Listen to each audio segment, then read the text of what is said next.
Hello दोस्तों, आज मैं आपको जो कहानी सुनाने जा रही हूँ, ये कहानी है सोने की फ्रॉक और चांदी की सैंडल की। तो चलिए दोस्तों, देखते हैं आज की ये कहानी। बहुत समय पहले की बात है। किसी गांव में एक छोटा सा परिवार हंसी खुशी से रहा करता था। परिवार में अनीता, जो कि पेशे से एक किसान थी, अपनी 2 बच्चियों श्रुति और प्रीति के साथ रहती थी। अनीता के पति श्रुति और प्रीति के जन्म के कुछ दिन बाद ही स्वर्ग सिधार गए थे। और तो और श्रुति और प्रीति दोनों जुड़वा बहनें थी, इसीलिए दोनों एक ही जैसी दिखती थी। अनीता के पास उसके पति के पुरखों के कुछ खेत थे। उन पर खेती बाड़ी करके वो अच्छी खासी कमाई कर लिया करती थी। अनीता अपने खेत में ताजी हरी सब्जियां लगाया करती थी। इसके साथ साथ उसके खेत में कुछ केले के पेड़ भी थे। श्रुति और प्रीति अक्सर खेत में आकर उस पेड़ से केले तोड़कर खाया करती थी। इसी तरह से सब कुछ अच्छे से चल रहा था। श्रुति और प्रीति भी प्राइवेट स्कूल में पढ़ाई करने जाती थी। पर एक दिन उनकी खुशियों को ग्रहण लग जाता है, जब उन्हें पता लगता है कि उनकी माँ को एक जहरीले सांप ने काट लिया है और अब वो इस दुनिया में नहीं रही। ये सुनकर दोनों बहनें जल्दी से स्कूल से अपने घर वापस पहुँच जाती हैं और घर पहुँचकर दोनों देखती हैं कि घर पर लोगों की भीड़ लगी हुई है। उस दिन वो दोनों बहनें अपनी माँ की मौत पर बहुत रोती हैं, परंतु गांव वाले उन दोनों को जैसे तैसे चुप कराकर उनकी माँ का अंतिम संस्कार कर देते हैं। उस दिन के बाद से दोनों बहनें अनाथ हो चुकी थीं। वो दोनों इसी सोच में परेशान थी कि अब उनके घर का खर्चा कैसे चलेगा। तभी श्रुति अपनी बहन से कहती है, सुनो प्रीति, मैंने फैसला किया है कि मैं गांव में कहीं पर काम करके घर का खर्चा चलाऊंगी और तुम स्कूल में पढ़ने जाया करना।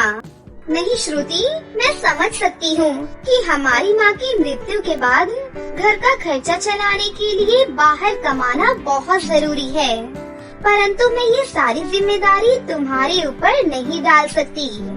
हम दोनों ही आज से अपने माता पिता की सब्जी के बिजनेस को आगे बढ़ाएंगे और दिन रात खेती बाड़ी करके अच्छे से पैसे कमाएंगे। ठीक है, ये बिल्कुल सही आइडिया है। अब से हम दोनों मिलकर काम किया करेंगे। इतना कहकर श्रुति और प्रीति दोनों खेती करने के लिए खेतों की ओर चली जाती हैं। दोनों बहनें सुबह से शाम तक खेतों में हल चलाती और उस जमीन को उपजाऊ बनाती हैं। अगले दिन दोनों बहनें अपनी माँ के बचाए हुए कुछ पैसों से बीज लेकर आ जाती हैं और खेतों में बीज डालने के बाद वो दोनों बहनें बारी बारी से नदी से पानी लाकर खेतों में छिड़काव करती हैं। इस तरह वो दोनों बहनें कई दिनों तक लगातार मेहनत करती रहती हैं और पूरे 2 महीने के बाद दोनों की मेहनत रंग लाती है और वो दोनों ये देखकर बहुत ज्यादा खुश होती हैं कि उनके खेतों में फसल लहराने लगी है। देखो प्रीति, हमने कितनी अच्छी फसल उगाई है। इस बार तो पहले से भी बहुत ज्यादा फसल हो गई है। मुझे यकीन है हमें इस बार अधिक मुनाफा होगा। हाँ श्रुति, तुम बिल्कुल सही कह रही हो। इस फसल से हमारे आगे के कुछ दिन अच्छे से गुजर जाएंगे। इस तरह वो दोनों बहनें बातें करते करते अपने घर पहुंच जाती हैं। यहाँ खेतों पर लहराती हुई फसल को देखकर अनीता की पड़ोसन, जो उससे बहुत जलती थी, श्रुति और प्रीति की फसल को नष्ट करने की सोचती है। इसके बाद वो रात के समय में आकर श्रुति और प्रीति के खेतों में जहरीला धुआं फैला देती है और बहुत खुश हो जाती है। फिर वो चुपचाप वहाँ से चली जाती है। फिर अगली सुबह जब दोनों बहनें हंसी खुशी से खेतों की तरफ आ रही थी, तो उनका हंसता हुआ चेहरा अचानक से उदासी में बदल जाता है। दोनों देखती हैं कि उनकी लहराती हुई फसल पूरी तरह से नष्ट हो गई है।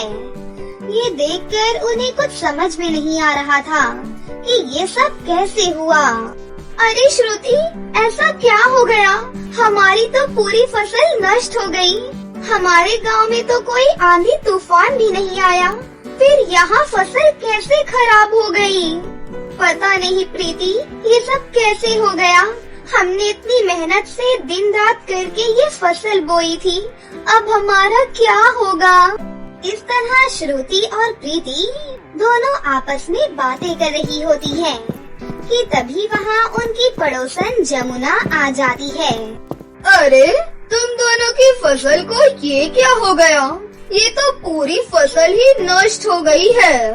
पता नहीं चाची जी, कल तक तो हमारी फसल बहुत अच्छी थी, परंतु आज अचानक से ये सब कुछ नष्ट हो गया है। हाँ बेटा, मैं देख रही हूँ तुम्हारी पूरी फसल तो खराब हो गई है। मुझे तो लगता है ये खेत अब बंजर हो गया है और इसकी मिट्टी में कीड़े लग गए हैं। तुम्हें इस खेत को जल्दी से छोड़ देना चाहिए, नहीं तो तुम्हारी सारी जमा पूंजी भी इसी में लग जाएगी। इतना कहकर जमुना वहाँ से हंसते हुए चली जाती है। यहाँ श्रुति और प्रीति भी उदास होकर अपने घर पर आ जाती हैं। दोनों बहनें उदास होकर बैठी होती हैं कि तभी उनके घर में उनकी माँ की आत्मा प्रकट होती है। सुनो श्रुति और प्रीति, मैं तुम्हारी स्वर्गवासी माँ हूँ और मैं आज तुम्हारी मदद करने के लिए आई हूँ। मैं जानती हूँ मेरे गुजर जाने के बाद तुमने बहुत कड़ी मेहनत से खेतों में सब्जियाँ उगाई, परंतु उस बेईमान जमुना की वजह से तुम्हारी वो फसल नष्ट हो गई। मेरी बात ध्यान से सुनो। उस दिन तुम्हारे खेत से जाने के बाद रात को जमुना ने खेत में जहरीला धुआं फैला दिया था, जिस कारण तुम्हारी पूरी फसल नष्ट हो गई और अब तुम्हारे पास खाने पीने के लिए कुछ भी नहीं बचा है। ये लो जादुई सोने की फ्रॉक मेरी बेटी श्रुति के लिए, और ये जादुई चांदी की सैंडल मेरी बेटी प्रीति के लिए। तुम दोनों इन जादुई फ्रॉक और सैंडल की वजह से अपने आगे का जीवन हंसी खुशी से बिता सकती हो। ये जादुई चांदी की सैंडल तुम्हें खाने पीने की सभी चीजें देगी और तुम्हारी छोटी मोटी जरूरतों को भी पूरा करेगी, जबकि ये जादुई सोने की फ्रॉक तुम्हारी बुरे लोगों से रक्षा करेगी। इस फ्रॉक को पहनने के बाद तुम दोनों को कोई भी तंग नहीं कर पाएगा। थैंक यू माँ, परंतु क्या आप हमारे साथ हमारे घर में ही नहीं रह सकती? हमें आपकी बहुत याद आती है। प्लीज हमारे साथ इसी घर में रहिए ना। नहीं बेटी श्रुति, ये मुमकिन नहीं है। मरने के बाद सभी को स्वर्ग जाना होता है, परंतु तुम दोनों अभी बहुत छोटी हो, इसीलिए मैं तुम्हारी मदद करने के लिए यहाँ पृथ्वी लोक पर आ गई। अब मुझे जाना होगा बेटा। इतना कहकर श्रुति और प्रीति की माँ वहाँ से गायब हो जाती हैं। उस दिन के बाद से दोनों बहनों को कभी कुछ खाने पीने की कमी नहीं होती और वो अपने आगे का जीवन हंसी खुशी से बिताने लगती हैं। एक दिन दोनों के सुखी जीवन में टांग अड़ाने के लिए जमुना उनके घर पर आ जाती है और एक चाकू दिखाकर उन्हें डराने लगती है। सुनो दोनों बहनों, जल्दी से तुम अपने घर के कागज मुझे दे दो। मैं तुम्हारे घर पर कब्जा करने आई हूँ और अगर तुम दोनों ने जरा सी भी होशियारी की तो मैं तुम दोनों का काम यही तमाम कर दूंगी।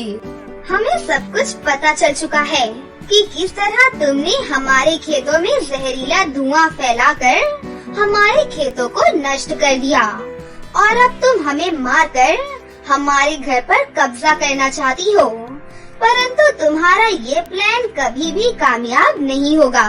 रुको, अभी हम तुम्हें मजा चखाते हैं। इसके बाद श्रुति अपनी जादुई सोने की फ्रॉक से कहकर उसको सबक सिखाती है। जमुना जादुई सोने की फ्रॉक के बिजली के झटके सहन नहीं कर पाती और वहाँ से दुम दबाकर भाग जाती है।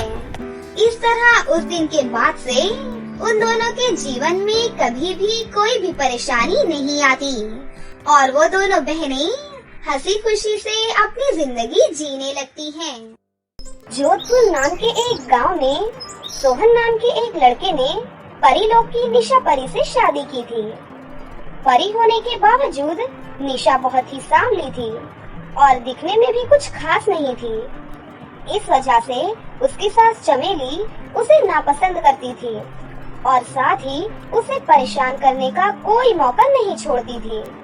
फिर एक दिन चमेली अपनी बहू निशा को लेकर किसी की शादी में जाती है। शादी में आई दूसरी औरतें जानबूझकर चमेली की बेइज्जती करने के लिए निशा की बुराई करना शुरू कर देती हैं। अरे चमेली, सच में तू बड़ी बदनसीब है। जब भी मैं तुझे देखती हूँ मुझे रोना आ जाता है। पता नहीं कहाँ से इसे ये काली कलूटी बहू मिल गई। ये तो सिर्फ नाम की ही परी है, इसे घर के काम भी जरा भी नहीं आते। मैंने तो सुना है तू अकेले ही घर के सारे काम करती है, क्या ये बात सच है? उन औरतों से सहानुभूति पाने के लिए चमेली झूठ बोलना शुरू कर देती है। हाँ, तुमने बिल्कुल सही सुना है बहन। मेरी ये बहू बहुत बेकार है। घर के हर काम में कोई ना कोई गड़बड़ कर ही देती है, जिस वजह से मुझ अकेली बुढ़िया को ही घर के सारे काम करने पड़ते हैं।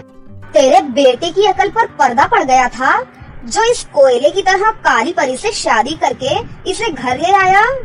जरा हमारी बहू को देख, सुंदर रंग रूप के साथ साथ घर के कामों भी पूरी तरह निपुण है। उन औरतों की बहुओं को देख चमेली मन ही मन गुस्से से तिलमिलाने लगती है। तभी वहाँ खड़ी एक औरत आग में घी डालने का काम करते हुए कहती है, अरे चमेली बहन, तुम बहुत भोली हो। अपनी बहू की करतूतों से तुम वाकिफ नहीं हो। कल ही तुम्हारी बहू कुएं के पास एक लड़की से तुम्हारी बुराई कर रही थी। मैंने खुद अपने कानों से सारी बातें सुनी है। तुम्हारी बहू कह रही थी कि उस बुढ़िया के रहते मुझे घर में सुख नहीं मिलता। मैं तो दिन रात उस बुढ़िया के मरने की मन्नत मांगती हूँ। जिस दिन बुढ़िया मर जाएगी उस दिन पूरे गांव को 56 भोग की दावत खिलाऊंगी। बस फिर क्या था? ये सुनते ही चमेली का गुस्सा 7वें आसमान पर पहुंच जाता है और वो उसी वक्त अपनी बहू को थप्पड़ मारकर उसे जमीन पर गिरा देती है। नहीं नहीं मम्मी जी, ये औरत सरासर झूठ बोल रही है। मैंने कभी आपकी बुराई नहीं की, मेरा यकीन करिए। अरे चुप कर, मैं अच्छी तरह जानती हूँ तेरी शक्ल की तरह तेरा दिल भी काला है। आज मैं तेरी खाल खींच लूंगी।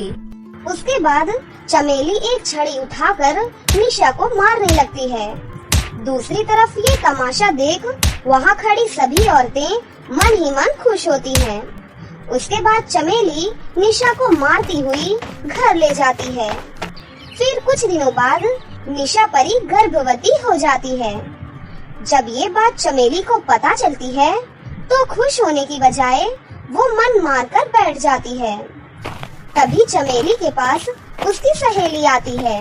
क्या बात है चमेली बहन, आज इतनी उदास क्यों लग रही हो? क्या बताऊं, इन दिनों मेरी बहू गर्भवती है और मुझे डर है कि कहीं ये मनहूस अपनी ही तरह काली कलूटी लड़की को जन्म ना दे दे। पहले ही मैं काली बहू की सास होने के ताने सुन सुन कर तंग आ चुकी हूँ। अरे तू चिंता क्यों करती है चमेली बहन, मेरे पास एक बहुत बढ़िया उपाय है। बगल वाले गांव में एक तांत्रिक रहता है। वो अपनी जादुई शक्ति से होने वाले बच्चों का लिंग पता कर लेता है। अगर तेरी बहू के गर्भ में लड़की हुई तो वो जहर देकर उसे पेट में ही मार देगा। अगर तू कहे तो मैं कल ही उस तांत्रिक को लेकर तेरे घर आ जाती हूँ। अरे वाह, ये तो तूने बहुत अच्छी बात बताई। तू कल ही उस तांत्रिक को लेकर आ जा। फिर अगले दिन चमेली की सहेली उस तांत्रिक को लेकर चमेली के घर पहुँच जाती है। तांत्रिक इलाज के बहाने निशा को एक दवाई खिलाकर बेहोश कर देता है। उसके बाद उसके दर्द की जांच करने लगता है। ये तो अनर्थ हो गया बहन जी। तुम्हारी बहू के पेट में तो इसी की तरह काली लड़की पल रही है। कहिए अब इसका क्या करना है? अरे करना क्या है, मार दो। ठीक है, मैं इस बच्ची को तो जान से मार सकता हूँ, लेकिन इसके साथ साथ तुम्हारी बहू की भी मौत हो सकती है। मैं किसी बात की गारंटी नहीं लेता, अच्छी तरह सोच लो।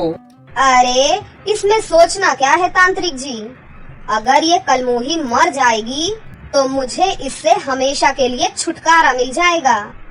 इसे जहर पिला दीजिए, मैं आपको मुंह मांगी कीमत दूंगी।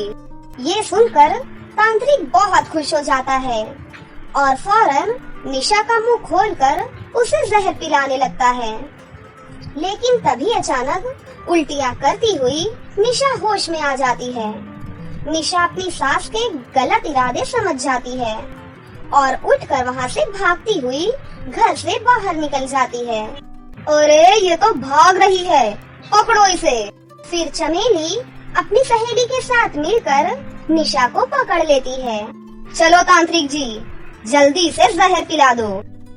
उसके बाद तांत्रिक निशा को जबरदस्ती जहर पिलाने लगता है, लेकिन तभी अपने जादुई शेर पर सवार आसमान से गुजर रही रानी परी ये सब देख लेती है। अरे नहीं, ये तो एक परी है, इस पर तो बहुत अत्याचार हो रहा है, मुझे फौरन इसे बचाना होगा। उसके बाद रानी परी अपने जादुई शेर को लेकर चमेली के आंगन में उतर जाती है। रानी परी को देखते ही निशा परी फौरन दौड़कर उसके पास पहुंचकर मदद की भीख मांगने लगती है। तुम चिंता मत करो, मेरे रहते तुम्हारा कोई बाल विवाह का नहीं कर सकता। अब मैं इन दुष्टों को इनकी करनी का फल दूंगी। अरे तांत्रिक, ये परी तो बहुत ही खतरनाक लग रही है, जल्दी कुछ कर वरना ये हमें नहीं छोड़ेगी। चिंता मत कर, मैं अभी अपनी जादुई शक्ति से इस परी को जलाकर राख कर दूंगा। इतना कहकर तांत्रिक अपनी जादुई छड़ी निकालकर मंत्र पढ़ने लगता है, लेकिन तभी रानी परी अपनी जादुई शक्ति से तांत्रिक की छड़ी को जला देती है और उसके बाद तांत्रिक को एक कुत्ते के रूप में बदल देती है। तांत्रिक भौंकता हुआ वहाँ से भाग निकलता है। तांत्रिक की ऐसी बुरी हालत देख चमेली और उसकी सहेली डर के मारे कांपने लगती हैं। अरे चमेली, चल भाग, वरना ये परी हमें भी किसी जानवर के रूप में बदल देगी। फिर चमेली और उसकी सहेली वहाँ से भागने लगती हैं। लेकिन तभी निशा परी उन दोनों की चोटी पकड़कर उन्हें मारने लगती है। अरे भागती कहाँ हो, अब तुम दोनों नहीं बचोगी। सुनो रानी परी, इन दोनों को ऐसी कड़ी सजा दो कि ये दोनों जिंदगी भर याद रखें। चिंता मत करो, इन दोनों के लिए मेरे पास बहुत ही खास सजा है। इतना कहकर रानी परी अपनी जादुई शक्ति से उन दोनों को बंदरिया के रूप में बदल देती हैं। अब ये दोनों इसी तरह बंदरिया बनकर दर दर भटकेंगी। इन दोनों के लिए यही सजा बिल्कुल ठीक है। तभी वहाँ निशा का पति सोहन आ जाता है। उसके बाद निशा सोहन को चमेली के बारे में वो सारी बातें बता देती है कि किस तरह वो उसकी और उसके बच्चे की जान लेना चाहती थी। सुनो निशा, कल होली का त्योहार है, इसीलिए मैं तुम्हें एक खास तोहफा देकर यहाँ से जाना चाहती हूँ। उसके बाद रानी परी अपनी जादुई शक्ति से वहाँ रंगों से भरा एक विशाल मटका प्रकट कर देती है। चलो अब मटके की सीढ़ी पर चढ़कर मटके के अंदर चली जाओ। उसके बाद तुम्हें उस मटके का चमत्कार देखने को मिलेगा। फिर निशा परी सीढ़ियाँ चढ़कर मटके के ऊपर पहुँच जाती है और मटके के अंदर रंग बिरंगे पानी में उतरकर